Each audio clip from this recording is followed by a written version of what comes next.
We rolling. Dance with my dogs in the nighttime. That's what I see.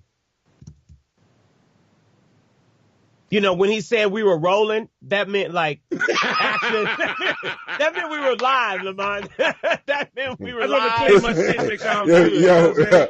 he really was saying is that was the warning shot on the DJ Envy. Like, yo, really what's about to happen? If y'all make a mistake, I'm about to walk. I'm out. I'm not part of this scene. Oh, man. Welcome to Three Black Guys with the mic. Spudd is here. Lamont is here. Maynard is here. We're here with another episode. Let me see. Lamont, let me start with you. 420. Did you? Come on, man. I'm just asking.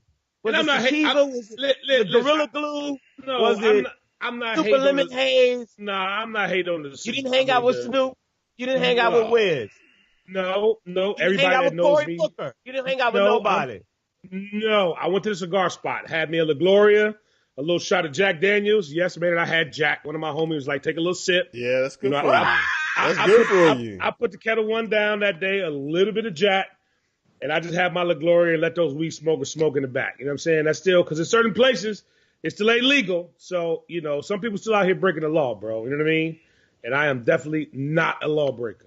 So, Maynard, you know, as you get on 420, you know, Chuck Schumer basically said that he was looking to pass a plan to introduce legislation to decriminalize marijuana on a federal level. So is this a good thing? Is this a bad thing? Are we moving in the right direction when we're talking about marijuana? Well, I don't think it's a holistic thing yet. And what I mean is this. They can decriminalize marijuana. But wait. It comes from the earth, man. No. That's not what I'm talking about. That's not what I'm talking about. What I'm saying is they can decriminalize it, and that's fine. I don't necessarily, you know, I'm not a weed smoker. That's not my cup of tea, or my, that's not my bag of weed, if you will. But, I feel like what's really about to happen is that, and we already see it happening, is that, you know, a whole lot of people about to start making a whole bunch of money who don't look like us, while we still got brothers and some sisters as well who are serving time for something that these people want to mess around and get rich off of legally.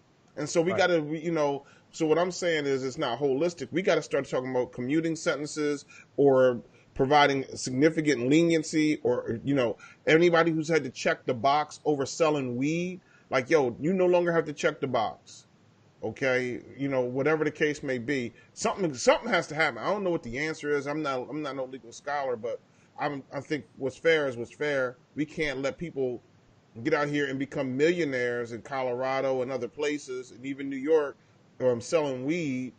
And then we got a brother who had been previously out here selling a dime bag and is doing, you know, 18 months to 3 years or whatever the case may be. But isn't this the time for, you know, D-boys to actually start to look at this situation as a business and say, let me take this and actually either invest in a grow house, either invest in a dispensary, so that way I don't got this problem. Well, we've been doing that since day one. What do you mean investing in? Yeah, no. D-boys are still trapping they're still trapping in the trap house. But it's still a business. They had to come up with a marketing plan.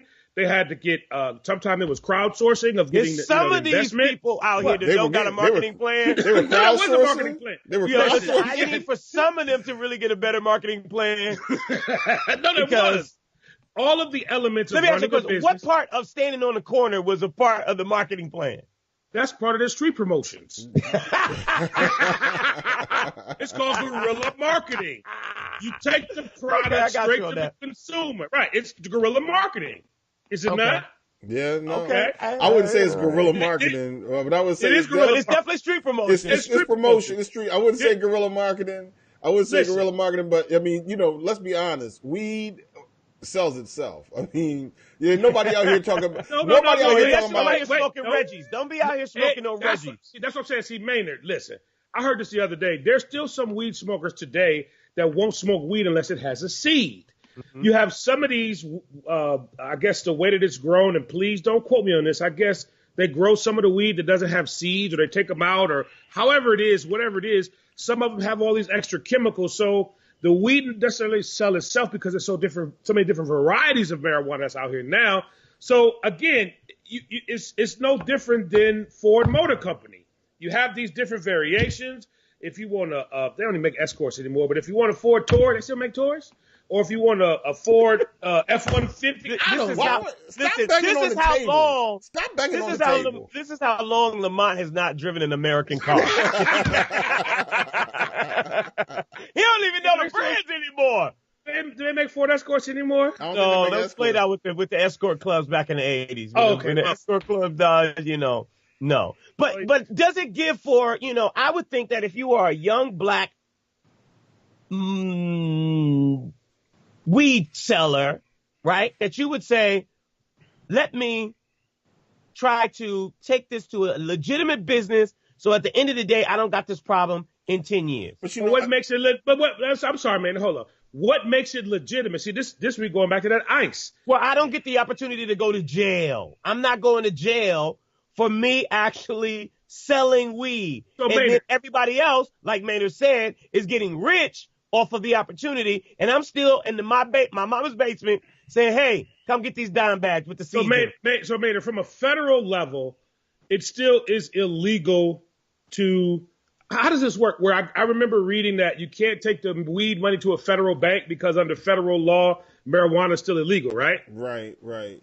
But from a state level, so, it is okay. So technically, marijuana federally is still something that's illegal. That's right. So we can't say it's legitimate because that dude that has the pale skin, because his ice is colder, or is it colder, Maynard? I'm never ever responding to ice cold. I'm just saying, I'm never responding to that ever. My dude, we've been having that. I asked you last week to come up with a new catchphrase. No, because it still hits home because Spudd said that Darnell and Jonathan over there that's selling the dime. Why you gotta put Darnell in this? Why you out my man right now? Why you out my man? You said that Darnell, my dude. Hold on for a second. Hold on. Let's get to camera one. Listen, Darnell. I ain't had nothing to do with that. If them men come knocking at the door, get the camera too. Hey, you want to know who it was? It was him right there. Out. It was him if right we there. out here, we not out here snitching. Wave Lamont. We not out here snitching. Yeah, he out here. That's Darnell was fictional. Darnell was just for a black person. But on the real though. Darnell. Do you know Nato Jenkins? I don't know Nato Jenkins.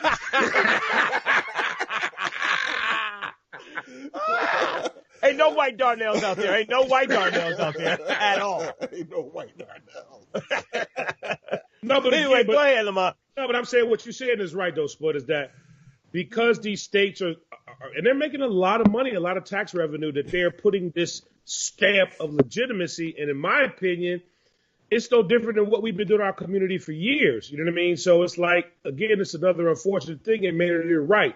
There are brothers that are locked up as we speak that are basically slaves because they have a charge on something that somebody's getting, a lot of states are getting tax money off of. That's not right. Period. It's not right. Well, I also would say this, though. I think it's not as simple as it sounds, right? So now all of a sudden you can sell weed in this state or you can have a dispensary. But if, let's say for the sake of argument, you've been to jail maybe because of selling weed in the past.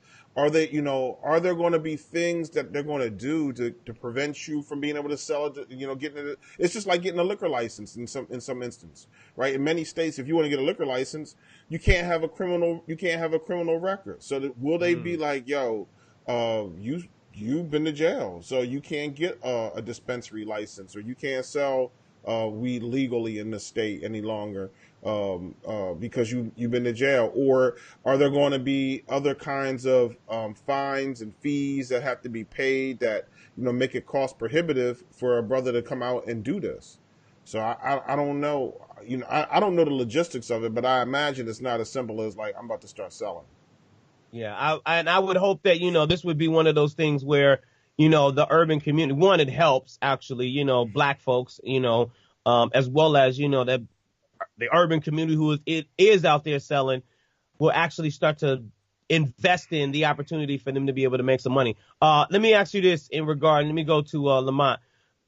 Exhibit is fueling this thing with Diddy. 50 Cent has done it.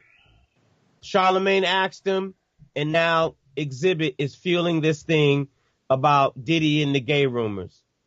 So, Lamont, is this something that we even care about? Would you care if you found out that Diddy liked men in a sexual way? Would you like to walk off the set right now? Do you want to DJ envy us? Is that what you're trying to say? You gonna hit us with a DJ? I mean, yo, what's up with? I see. Hold on, let me sip my tea.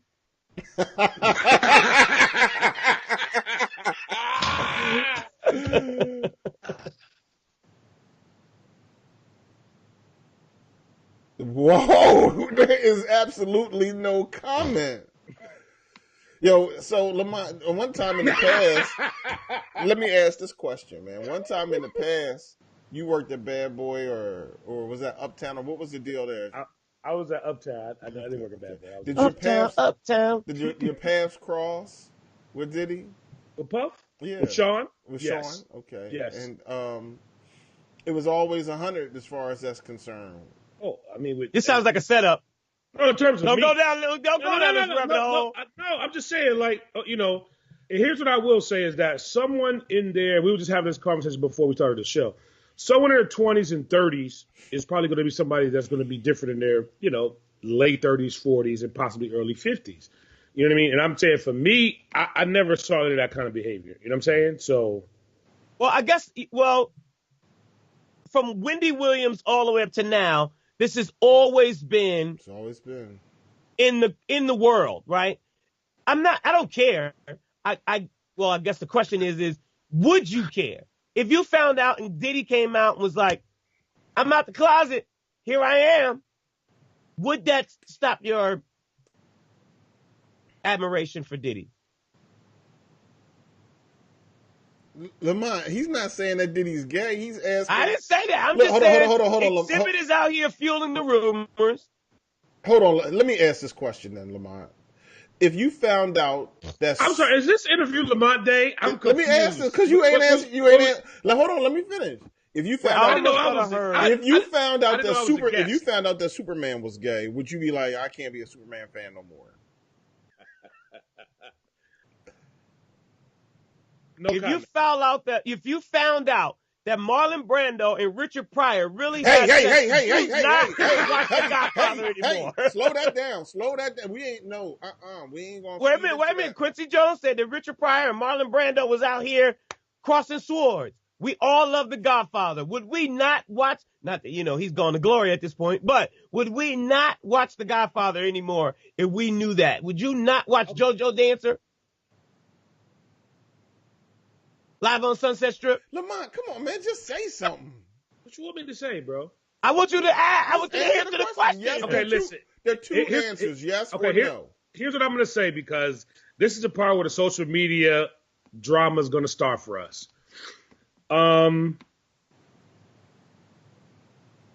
Here's a better question. Hold on. Yes, what? Yes, yes, what? I probably would feel different about Superman if I found out that he really didn't like Lois Lane, that he liked the dude that read the Daily Planet. Okay, cool. What's his name? The editor of the Daily Planet? Mr. Parker or something like that? Yeah, I don't know. If they were going off of cocktails late night, you know what I'm saying? Yes. I would feel a certain kind of way. I'm really curious to ask this question, though, because when we asked that question about Diddy, you were very quiet. So let me just pose that same question. Why do you think that no one has ever fueled those rumors about Jay? Z? Yeah. Why defensive? Why defensive all of a question, Maynard? Why is he defensive? No, stop. Why is it an automatic? Oh no, that's absolutely not Jay. Oh, you kidding me? No. But then when I ask the same question about Diddy, you like?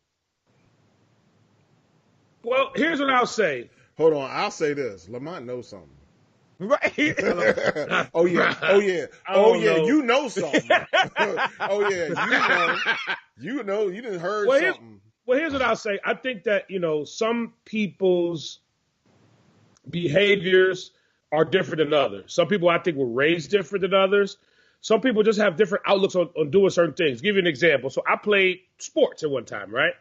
even though you can have a room full of men in the showers in the locker room, there still is a certain etiquette, or even just going to the bathroom. Like if all three of us were, in a stall or a urinal, it's like you don't look over another man's urinal. Face forward. Yeah, you face forward. You know what I'm saying? Or forward. head down.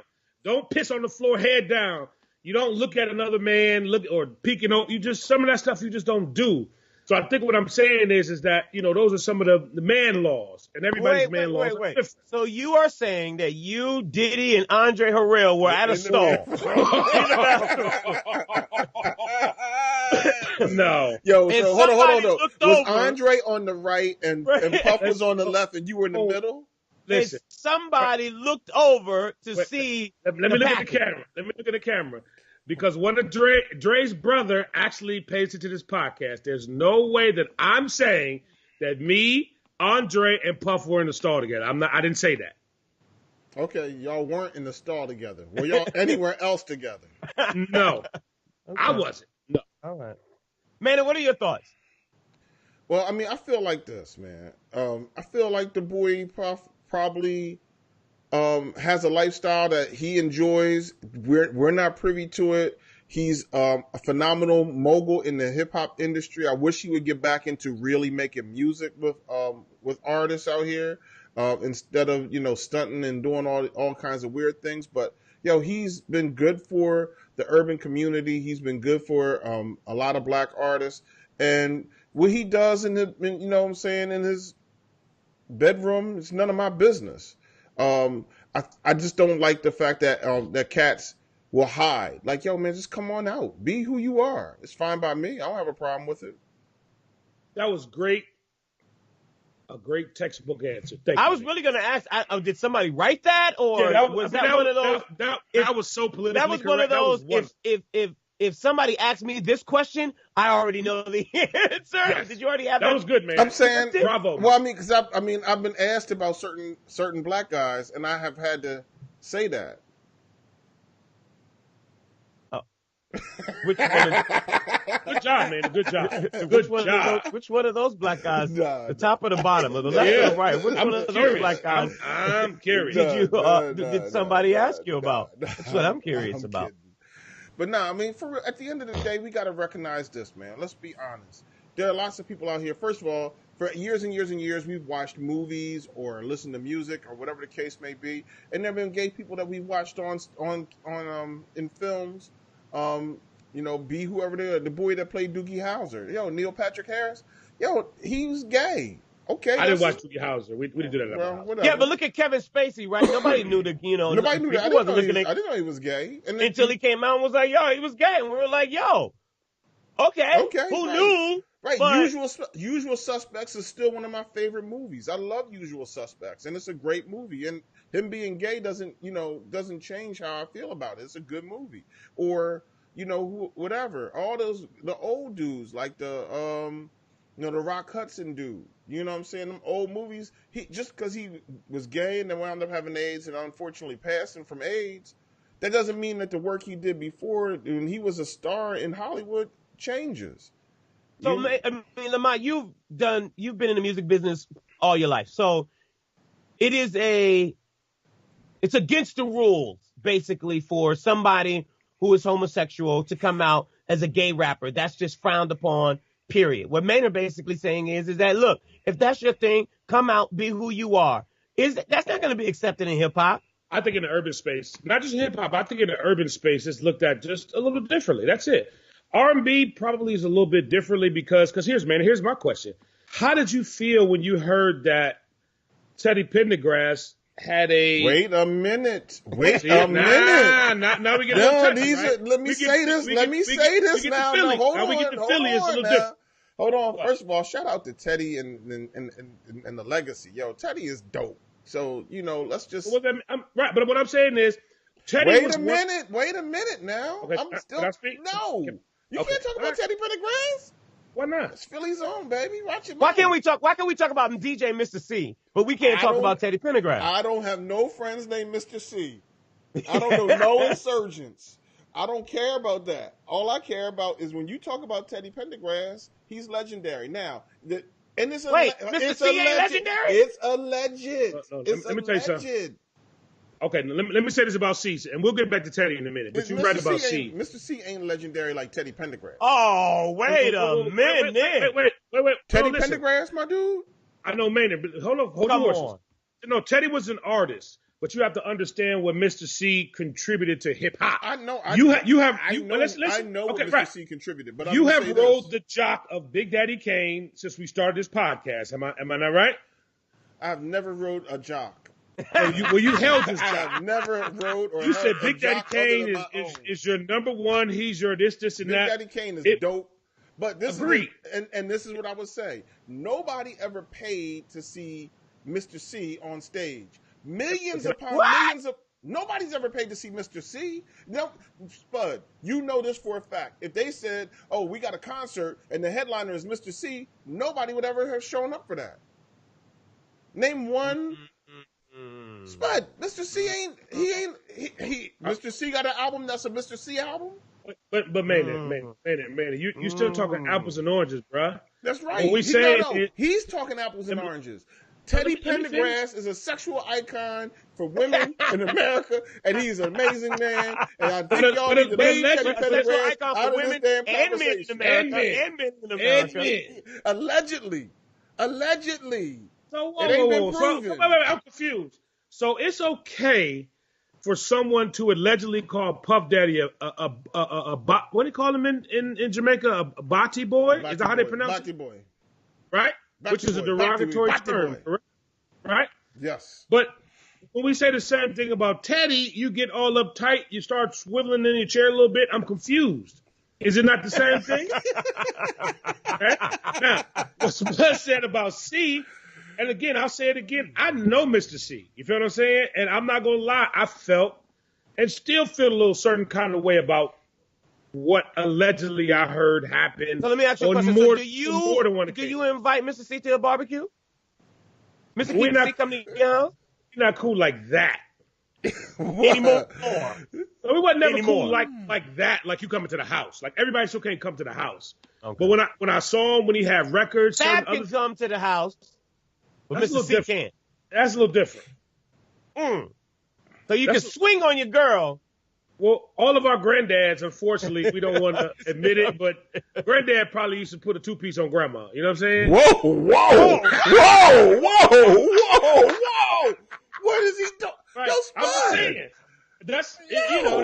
Hold on. Am I in the middle? You were in the middle. Make sure the person in the middle was getting that. I just want to make sure I'm not in the middle. No, I was in the middle last week, and Carol Williams fired me up. She flamed me up, so I can't do the middle no more. I'm just saying, like, our grandparents, great grandparents, unfortunately, and we talked about that. Me and some of my relatives, domestic violence, unfortunately, is something that's been prevalent in the black community for a very, very, very, very long. Spudd, did you see the pivot? Did you see the pivot? Truly, because I was going to say I have absolutely no idea how we got down this road. Pivot was my dude, you've been taking the classes. You've been taking the classes. Is this one of those things where you're like, you know what, when I get 70 and I put a two-piece on my wife, I just want to be able to say that this has been going on in the black community all our lives. So hold on. Ladies and gentlemen, you too can pivot just like Lamont. Just go to the Kellyanne Conway School of Pivoting, and you too can get your pivot on. Oh, now back to our show. So that's all I'm saying. All right, let's go to a break. Ladies and gentlemen. Stay right there. You're watching Three Black Guys with the Mic. We'll be right back right after this. This is what high blood pressure looks like. Talk with your doctor to create a treatment plan that works for you. Go to loweryourhbp.org. Testing. Why did the girl ask the mushroom to dance? Because he was a fun guy.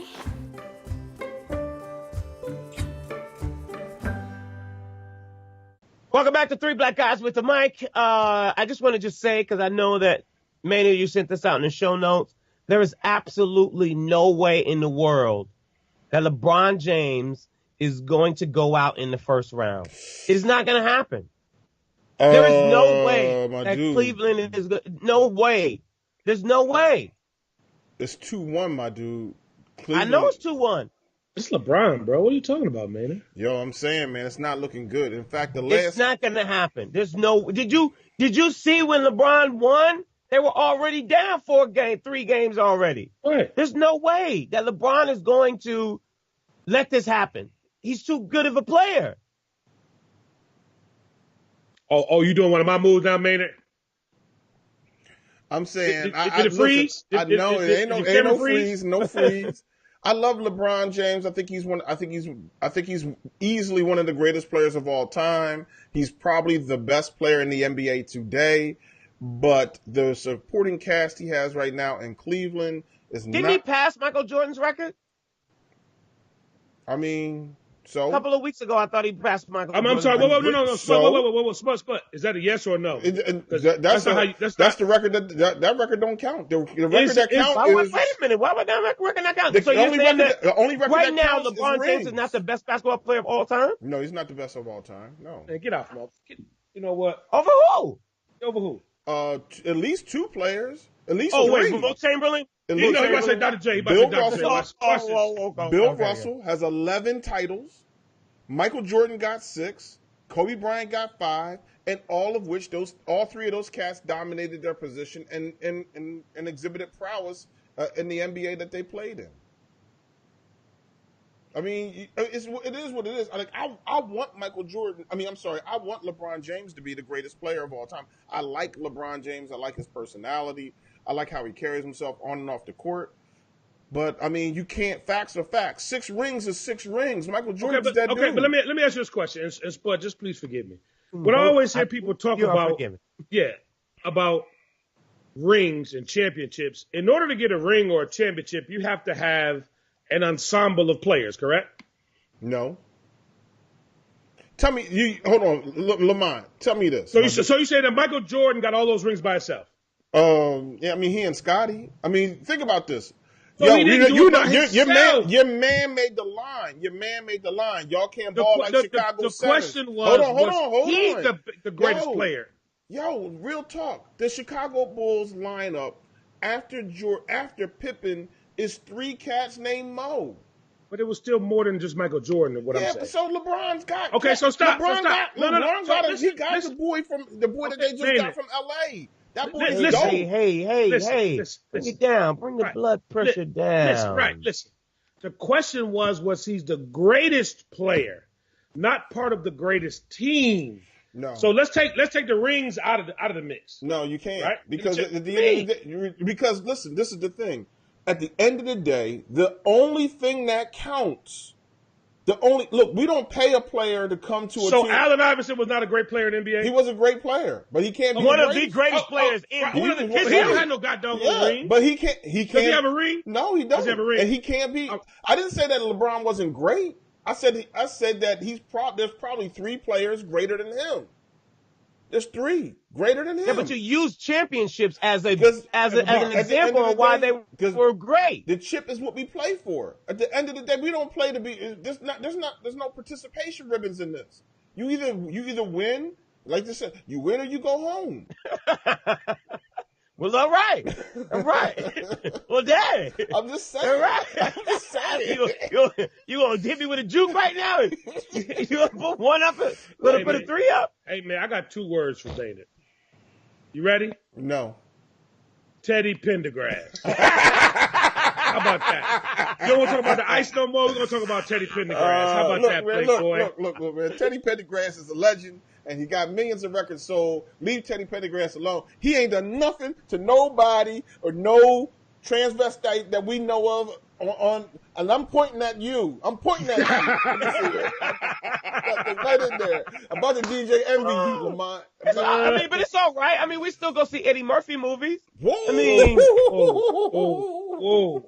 what? Gotta see. No, also Real 100. I always felt a certain kind of way, and it was a style at that time. When Eddie Murphy came out in the purple suit in Raw back in the 80s, I used to be like, why is my man's suit so tight? Even in Delirious, the red one, why is that so tight? Like, what was he trying to tell us back then? With the glove, with the little pinky ring. Like, what was that about? Maynard? Why y'all ask me? I'm not on the Eddie I Murphy mean, you're management audio team. Teddy, so I figured. I'm not on the you Eddie might. Murphy management. I was not involved. Let me make this clear. I was not involved in Eddie Murphy's styling at any point in my past in my career. No, I don't know. I mean, I feel like this. It was the '80s, for instance, with the first one, the Delirious joint, and Prince was the biggest thing out.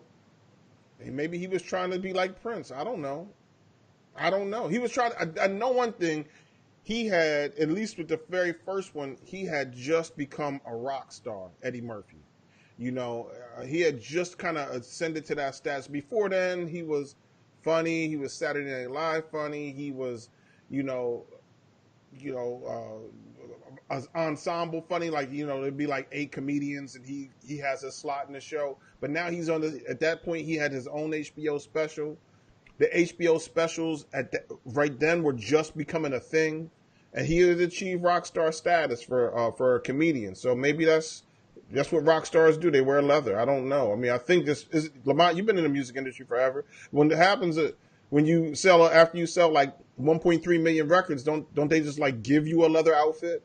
I mean, did you just see that tennis serve? You see that serve you just gave me? No, that's not the case. No, sir. I mean, once you hit like a certain number of records, they'd be like, look, what do you wear? A size 38? Okay, here's a size 32.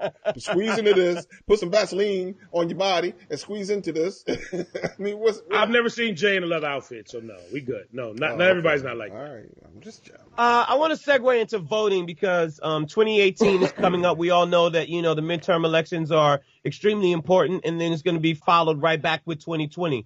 In the 2016 election, voting was an issue. It's always that issue when we're talking about African Americans getting people out to vote. Maynard, is it a matter of getting people to the polls? What's more important, registering people to vote or actually getting people to the polls? I think at the end of the day, the most important thing is getting people to the polls. That's the most important thing. Voter apathy is always a challenge. And in many cities around the country, next week, there will be elections. May 1st, for instance, in Hampton Roads, or where I live in Virginia, most of the cities are having an election. And that's usually for mayor and school board and local elections. These particular elections usually see about a 15 to 20% turnout. So if we know in a certain city that there are 60,000 voters and 20% show up, that's only 12,000 people. That's a lot of people whose voices are not getting heard. So we gotta do that. And then the second thing also is true. We gotta make sure people are registered to vote. They can participate in this thing. This thing of ours called the democracy. It does work, and it's the worst form of government and the worst way to do business, except for all the rest of them. So break this down for people who don't understand about, the midterms. Republicans are trying to keep the House and the Senate. Democrats are trying to flip it. If you can, break it down on both sides why that's important. Starting with the Democrats. Democrats flipping the House and the Senate. Well, the answer is simple for both, and that is he or she or the party that controls the floor of the Senate and the House gets to essentially set the agenda. Let's look at, for instance, during Barack's last year or so, the Republicans had the House and the Senate. As a result, Barack nominated the boy, what was his name? Goodness gracious, for U.S. Supreme Court is Garrett or something to that effect. I can't remember. Gorsuch? No. Yeah, Gorsuch. No, Gorsuch was the Trump appointee, but it was whoever his name was. I can't remember. I'm sorry. I apologize. We'll get that up on the show notes. But he nominated this gentleman to be the judge. Because the Senate controlled the floor and the agenda, Mitch McConnell said, we just won't hear it. We just won't hear it. They didn't give him a yes or no vote. They just said, we're not even going to bring it up. He said, I got a whole bunch of things to do. Oh, yeah, Barack, you're a nominee. Ain't on my list. I'm sorry.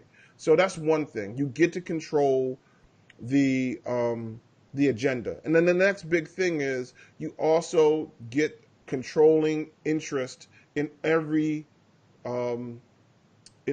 committee. So that, typically what they do is the committees are, 12 people or 11 people or 12 people or whatever the number is, the party in control has an unfair advantage. So if they say a committee was 9 people, the 5 would be for the party that has more, that has control of that particular chamber, and the 4 would be for the minority party. So the majority party gets to, put more people on seats. So what does that mean? That means things like the FCC, where we're talking about net neutrality, that right now is Republican held. If we're talking about all the other seats that exist, and I think the FCC is a bad example because I think that's at the president's discretion. So that's not really a House situation. But all the other ones is just the Judiciary Committee, the special investigation committees that come out of the House and or Senate. They, you have something called a chairman, and you have a ranking person. The ranking person is number 2. The chair is number 1. So in certain instances, like Devin Nunes was number 1 in that, or it was number 1, and the ranking is a Democrat, and Devin Nunes gets to run wild. He gets to do whatever he wants to do because nobody is checking him because we don't have control. So, talk about, I'm sorry, Lamont, I just want to kind of really break this down for people because I think it is important, because I think that some of the times what happens is that people go to the polls not knowing what they're voting for, why they're voting, and then some people rule out the fact that my vote doesn't count, I shouldn't be voting or anything of that nature, because nobody, is breaking it down to the lowest common denominator of what that means. And so if we can, on the trickle down, part of it, what does that mean for me? I'm a voter. Let's take this, decriminalization of weed, right? Let's talk about flipping. If I'm a Democrat and I like, what X, Y, and Z, what does that mean for the voter? If you can explain that. Well, I think voting at the national level and at the local level and in between, they all provide indicators to different sections of the population. What I mean by that is, if the country, we always see this, the country is leaning more to the left because of so and such issue, or the country is leaning more to the right because of this issue or that other issue, or whatever the case may be. And therefore, the candidates in other races respond to that. So if we saw that the country began leaning to the left further and further on marijuana, on decriminalization of marijuana, then local governments, state governments will start to decriminalize it because they're understanding that the national election is an indicator on those things. And we are seeing that is happening. The country started leaning further and further to the left on homosexuality and gay rights and gay marriage, etc., under Barack Obama, for instance. And, many parts of the country started to respond to that. Many states responded to that by saying, oh, what business is it of ours if people want to get married and they happen to be of the same sex? So that's one thing. Now, where does it affect actually, like where the boots on the ground for the law? That's very murky because most people live in places where the laws are, for the most part, affected by their mayor, by their city council persons, by their governor and their state, what have you. But most people think of the president as running the world. The president doesn't put stop signs in your neighborhood, or the president of the United States doesn't make sure that there's a school being built in your community if the old school is bad. So we have to learn to participate in all of these elections wholeheartedly, because if you live somewhere, and not only participate in the elections, we also have to participate in the census. That's really critical as well. It's almost as important, if not more so, because when we participate in those types of programs like the census and the election is your voice getting heard. But the census is a way that not only is your voice heard, but we understand what you need. It's different from just, hey, we need to pay attention to these people. The census is, we are paying attention. You said you need a school. You said you need a community center, and that's what we're going to respond to you with. Lamont, you want to respond, or you want to just add? No, first I want to make sure I go back to these judges. I want to make sure I had that right. Wasn't it the lady, Sonia Sotomayor? Was that the one that Barack appointed that one, correct? He did. Right. Was she black, Maynard? She's Puerto Rican. Puerto Rican, okay, gotcha. I'm going to put her in the black category. Shout out to Puerto Rican, but okay. I just want to make sure. But what was the judge name? His name is Merrick Garland. I'm sorry, I brain farted. His name was Merrick Garland. Garland. Okay. Yeah. All right.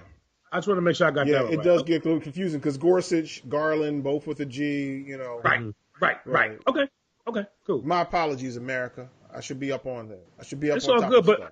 but here's my only issue that I have with what Maynard said is that. So you mean to tell me when that guy comes to my front door with the clipboard, I got to open the door and give him all of my information? Yeah, man. You got to participate in the census. And most often, the census is not somebody coming to your door. Most often, the census is sent to you in the mail. And if you just respond to the mailer, you don't have to open your door and feel like somebody's encroaching. But answer the questions. The questions in the census are, I don't know what exactly the questions are going to be, but the answers that they get from the census are: do we need to put more schools over here? Do we need another community center? Are there needs? Are there needs for more public housing programs in this area? Do we need to have more moderate to low income housing options? In so many parts of the country, communities have housing options that are not accessible. We were talking a little bit in the pre-show about the possibility of moving to parts of California, and there are people who live in California who are living 2 and 3 hours away from their job because they can't afford to live closer.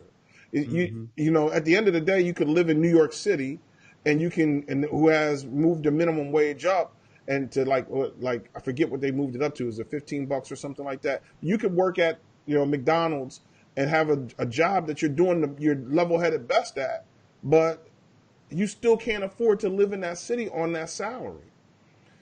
When putting the question of are you a U.S. citizen on the census and the whole thing about immigrants, is that going to affect how we look at more people in the United States, and is that going to affect the voting process?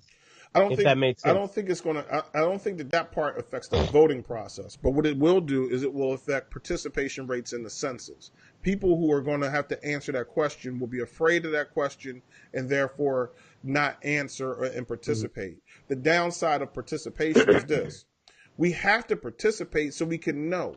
And that's all the census is supposed to be designed to do, to give the government an opportunity to know where all the people are. We don't necessarily need to know where Maynard is or Lamont is, but we need to know if there's a large population in this community that's hiding in the shadows, that we don't know how to make sure that there's a hospital that's accessible to those people that's nearby. Maynard, can't they just call T-Mobile? Or Boost? They can't call T-Mobile or Boost? Oh my goodness, you're funny. No, is that a no? That's a no. And the reasons are these, man. So you have T-Mobile or Boost, or somebody may have T-Mobile or Boost or Sprint or whatever. No shade, but I do not have T-Mobile or Boost. I'm an adult. I have an adult cell phone carrier. Oh, okay. All right. So T-Mobile, scratch that. I know we just sent a proposal for sponsorship for this show. Just scratch what he just said. Just scratch what he just said. It's all satire. It's all satire. It's all tongue in cheek. That's what I think. Go ahead. The thing is, certainly we understand that you can look at certain types of records. Like, we could call the electric company and find out from the electric company everybody who has electricity. And that's great, except we don't know how many children they have in that house. We don't know how many. All we know is that somebody's name is on the T-Mobile bill or on the electricity bill. But are there 4 or 5 children living there? Or is there an elderly grandparent that lives there? Are there cousins who, got displaced because they lived in Puerto Rico and Puerto Rico was without power or the rebuilding, and they moved back to the main to the United States. So we need to know what kind of services our communities need based on the populations that exist there. And it's not just how many people. A lot of times it's what types of people. It's elderly people. So as a result, we need to have more hospice care communities that are close by. Or it's young people. The population is X number of children under the age of 12. Therefore, man, that trend is not changing. We need to build more schools and more daycare centers and things of that nature. All right, let's get to Donald Trump and Rudy Giuliani. Lamont, let me start with you. Why did Trump hire Rudy Giuliani? It's a New York thing. I figure, he knows that his world is crumbling, and you go back to what you know. You know what I'm saying? I don't think Giuliani's a Queens guy, but he went back to the New York thing. And he said if somebody's going to be able to get down and dirty, I mean, we all know Rudy's history. Definitely, we don't want to get to the racial piece of it all, but I think just being like a not so nice guy, not, above board, not of a high ethical status. And, Rudy ain't none of that. You know what I mean? So he had to go back to what he knows. So we'll see what happens. We'll see what happens. Because it's about to get messy. I don't know if there's any cuffs going to be involved, because, when Donald Trump is talking about pardoning someone who's been dead for how many years, Maynard? Jack Johnson. Oh, my gosh, right. Yeah. When I said it, I said, oh, yeah, it's getting close. I read that. I'm so sorry. I read that, and I was like, I hope he doesn't think that Jack Johnson is alive. Exactly. I don't think that, that is the case in regards to that wasn't the case, right? I mean, I know he thought that Frederick Douglass was still in the right. So my man he's talking about pardoning dead people, and that could be a Rudy Giuliani move. You know what I'm saying? We don't know. Rudy could have said, listen, man, let's talk about I thought he hired Rudy for the Mueller case. Right, he did. He did, but I think I just want to make sure I'm on the right page. I'm not that smart. I don't think that he understands exactly what it takes to be a winner in this industry. He continues to hire weird people. Rudy Giuliani. Yeah. First of all, I think the big thing is I don't know. Lamont said it's a New York thing. Maybe that's true. Maybe it's not. There is a belief that everybody who's the best at anything comes from New York City. That's fine. I don't have a problem with that. I want to go back to, Lamont's point about Rudy Giuliani and his tactics, though. What do you mean by that? Well, I don't think that there are any tactics. I don't think there is any strategy. He said he's going to negotiate a settlement immediately. That the Mueller case is going to be over. I think, first of all, we got to remember this. Rudy Giuliani hasn't practiced law in since I was born. 30 years, probably, something like that. Right. He had a successful stint as mayor of New York. We can't take that off of him. But he's gotten a little bit older. Robert Mueller has like the dream team, and Rudy Giuliani is like, I'm gonna go in here. I'm gonna dust off the old law books and come in here and I'm gonna win. We're gonna play 274. All that dirt. Fall back, homie. Fall back. Baby, go down in the deep cellar and get those law books I had from 1948. Right. And so my feeling is that Rudy Giuliani, he's probably, he's overmatched. He's not ready for this. In addition to that, but this is the bigger question. Rudy Giuliani needs to be clear that he's not actually, part of the crime. There are at least on my count, two things that Rudy Giuliani has done that's indicated that he may have been part of something. So at one point he says on Fox News back in 2016, something big is about to break in the next 2 or 3 days. And 3 days later, something big breaks from WikiLeaks and Julian Assange and whoever, right? So are you part of this? And then the other thing, which it's always been in our intro and on our webpage, like, how does Rudy Giuliani know that Hillary Clinton is sick? Like, he was like, Hillary Clinton is sick. He's a voodoo practicer, as Lamont would say. And here's what, and let me ask a stupid question though, Maynard, and Lamont, you can expand on this. Why is he hiring Rudy Giuliani to be a part of the Mueller case? Let me understand. Mueller is investigating Trump in regards to collusion with Russia. Am I right about that? He's investigating. No. Okay, then explain that to me so I'm on the right same page. This is what, I think the media has helped us frame this. And it's truth. But the media has helped us frame it as there was a collusion issue.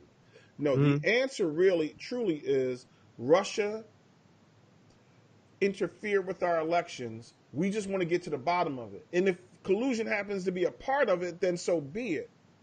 But Russia interfered. If Russia interfered and we find out by investigating Russia's interference that Joe Biden plays the drums and butt naked, then we just happen to find that out. It's just a byproduct of investigating. Where you go at Joe? Right. I'm just trying to listen to what I'm saying.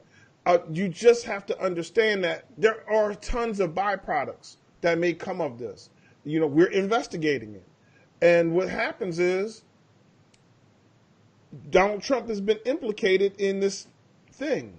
And if that implication is true, then it's true. It just is what it is. We can't discount the idea that it's all about collusion. It's not all about collusion. Collusion just happens to be a byproduct. Okay, so thank you for saying that. But I guess where I'm going, and you've answered that question, but I guess where I'm going is Donald Trump hiding something by hiring Rudy Giuliani? Donald Trump is hiding something no matter what he's doing. He's hiding a lot. And the idea that he's concerned, or anyone's concerned that Michael Cohen may flip means, Michael Cohen can't flip if there was nothing to flip for. So that would either mean that Michael Cohen is a liar and he's lying on Donald Trump because Donald Trump has done absolutely nothing wrong and he's never whatever, and Michael Cohen's just going to make up something, or there's really something there that Michael Cohen has that he can share with investigators to get himself a deal, which he probably will try to figure out how to get himself a deal. Okay. All right, ladies and gentlemen, it's that time of the week where somebody has said some stupid-ish and they have to choke on their words. Maynard, it is time for the Cactus of the Week. It's all you. And we will bring you that cactus when we come right back after this break. Okay, we'll go into a break. All right.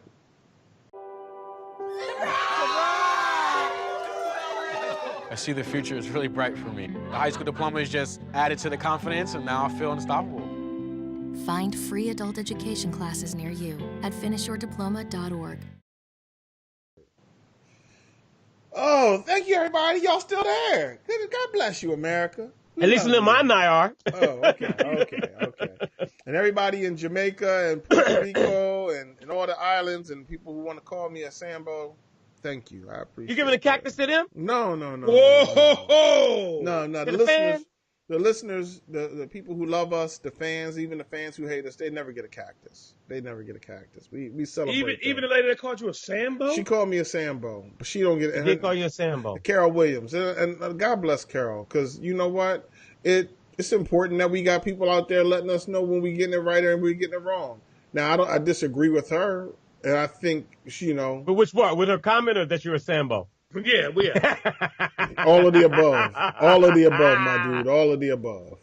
But but I like to this past week, or at the Coachella week, or what I like to call the Lamont falling in love with Beyonce all over again week, brought us a young artist that we've been watching and been knowing, Vince Staples.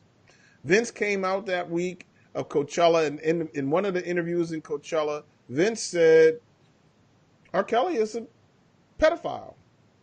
That very well may be true. And as a result, I don't know why this happened. And Lamont, maybe you can help me. I need some help on this cactus. R. Kelly's publicist, Trevian Cuddy, said effective April 16, 2018, so just late last week, I no longer represent Mr. Robert Kelly. Now, he'd been rocking out with R. Kelly for a minute, and all of a sudden, R. Kelly is persona non grata. He's an untouchable. All of a sudden, R. Kelly's lawyer and his publicist are like, yo, my dude, we can't rock out with you no more. What has R. Kelly done at this point here recently that has caused these cats to back away and say that they can't rock with R. Kelly? Y'all were rocking with R. Kelly when he was getting money, and he had that videotape out. Y'all were still rocking with him then. I think the boy Cuddy actually wrote a really very interesting way to explain away R. Kelly's odd behavior or the video. But the news came that these guys decided, Trevion Cuddy and his lawyer said they were no longer involved with R. Kelly after news came that R. Kelly knowingly and intentionally infected a 19-year-old woman with an STD, and he was grooming her for his sex cult. We're never gonna get picked up in the network. I mean, I'm just reading the news. So R. Kelly is giving 19-year-olds, he's giving them an opportunity to participate in his sex cult, and as a result, entry fees for that is take this STD. R. Kelly, my dude, I don't know what your situation is. You know, I used to believe you could fly, but my man, you got to get your act together out here. There's a lot of young girls out here that probably are owed monies to and counseling for some of the things that you've done. You can't sit here and say, you know, the same way that these rumors, for instance, about Puff consist and continue from on and on and on from 20, 30 years ago. We've seen the video. We've seen him marry Aaliyah. We remember the time, I think it was Teray actually, who was on the show. Shout out to Teray, who asked R. Kelly the question one time, do you like teenage girls? And he asked, well, how young is teenage? That's so classic. That's classic. What you mean teenage? Like, teenage, you like 30-something years. At the time, he was like 33 years old. Right. You know, what are you doing? So I just feel like R. Kelly this week, my dude, for your activities in the past, for the news that you giving 19-year-olds STDs, you running a sex cult, cactus. How old is Robert right now? 50? Yeah. Got to be 51, maybe. Yeah. I think he might be on the 5'1". Yeah. And he out here with 19-year-olds? That's first of all, Kelly. Why you out here with 19-year-olds? He's 51. Like, come on, B. Time to grow up a little bit. At least let's get into some 30, 32, 34s. 19 to 51. Nah, man. Time for you to... Spud, did your cameraman pan you over or something? No, I'm sorry. I thought you get with your cameraman over there, man. I don't have comms to your cameraman to tell him to be like, yo, and Lamont cameraman just wouldn't put his show off to the side. That's because he's leaning to the side. He don't want to make no comment about Kelly. Yeah. What's the deal with R. Kelly, Lamont? Well, let me just say this, man, is that the clinical term for a pedophile is someone with a psychotic disorder in which an adult or an older adolescent experiences a primary or exclusive sexual attraction to children. And if that's the case, his history has shown that. Like on this podcast, you made a comment about Rihanna, Maynard. And I said to you, even though I'm happily married, right? If I had to choose between Gayle King and Rihanna, I'm going with Gayle. Remember that, Maynard? Yeah, I remember that. But I'm gonna tell you this: you clowned Gayle, though. You clowned her, and I didn't appreciate that. You said something about her wig, and I'm listen, not feeling that. Listen. Hey, come on! Yeah. There you go again with. I'm just stop saying. That. You know Oprah is watching. Oprah, we sorry. He don't mean to talk about Gayle. He don't know he's doing Oprah. All I'm saying is, to me, when it comes to Rihanna, even though she's not, she's like a baby. Like babies, like the way that I'm wired, that's a young child. And I think Robert, unfortunately, he has a history of being attracted to younger children. Yeah, but how old is Rihanna, though? Let's just get that clear. She's like a baby. 30, yeah. What, is she 33, 34? I can still be her daddy. How about that? She's 30 years old. Yeah, so I literally could be her daddy. Maybe a couple times. How about that? No, you could. Not a couple of times. Not a couple of times. Maybe. Well, if I started early, bro. You know what I'm saying? But anyway, Robert. She's 30. It's legal in my book.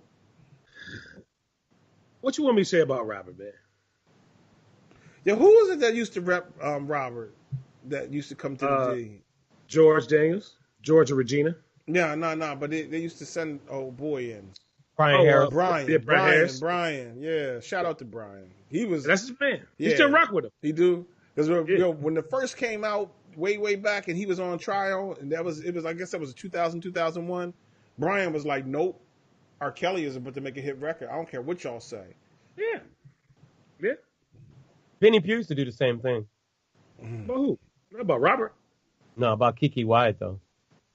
Oh, I was like, you know what happened to Kiki Wyatt? Oh yeah, I don't know nothing. Kiki Wyatt got a smash record right now. Yeah, but what happened to Kiki Wyatt? Don't worry about what happened to Kiki. Only thing you need to know about Kiki Wyatt is that she got a smash right now. That's it. Did she smash her husband in the stomach? Well, as I said, cactus for old Robert. Chew on that, my dude. All right, we out, ladies and gentlemen. Thank you so very much for being a part of this episode of Three Black Guys with the Mic. Make sure you go to the website, look at this episode as well as other past episodes. Get yourself a T-shirt. If you buy one, Maynard said he'll buy you another one. So to buy one, get one free. There you go. BOGO. Who knew? There it is. BOGO happening. And don't order a black one. Order one that's got color in it. Do something. Why do are something. you telling people what they want? Like, listen. That's what if I want a black shirt. He's a Sambo. I should be able to buy a black shirt. Whoa, Lamont. What's all the revision? Cactus. Lamont Hayes. It's been 69 weeks, ladies and gentlemen. Lamont Hayes has been a damn thorn in my side. And I got to tell y'all, I'm tired of it. I'm mad as hell. I can't take it no more. Sambo. Also, be a part of the conversation at facebook.com/3 Black Guys with the Mic. You know what? We don't care about your comments. Just make a comment. You can obviously call us whatever it is that you want.